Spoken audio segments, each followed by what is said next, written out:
চলো তাহলে আজকে একটু দই ফুচকা বানানো যাক। তো দেখো, সবার প্রথমে টক দই নিয়ে নিলাম সেদ্ধ করা আলু, ঝুরি ভাজা, আর ওই যে দুদিন আগে আমি যে তেঁতুলের চাটনিটা বানিয়েছিলাম সেই তেঁতুলের চাটনিটাও নিয়ে নিয়েছি।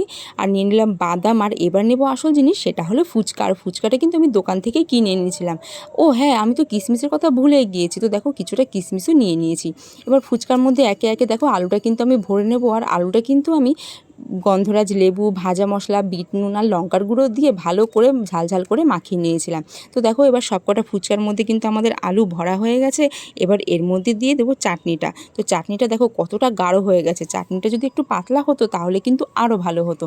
তো দেখো, সবকটা ফুচকার মধ্যে আমাদের চাটনিটা দেওয়া হয়ে গেছে। এবার এর মধ্যে সেই ফ্যাটানো টক দইটা কিন্তু দিয়ে দেবো বেশি বেশি করে, পুরো ফুচকা ভরে দিয়ে দেবো।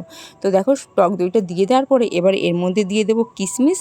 তো কিশমিশ দেওয়া তো আর জায়গায় নেই, পুরো ফুচকাগুলো ভরে গেছে দইয়ে। তো দেখো, ওপর থেকে যাই হোক দিয়ে দিয়েছি কিশমিশগুলো। এবার দিয়ে দেবো বাদাম। তো কিশমিশ আর বাদাম দেওয়ার পরে এবার কিন্তু ঝুরি ভাজাগুলো দিয়ে দেবো বেশি করে। তো ঝুরি ভাজা দেওয়ার পরে এবার একটু লঙ্কার গুঁড়ো আর একটু বিট নুন ছড়িয়ে নেব।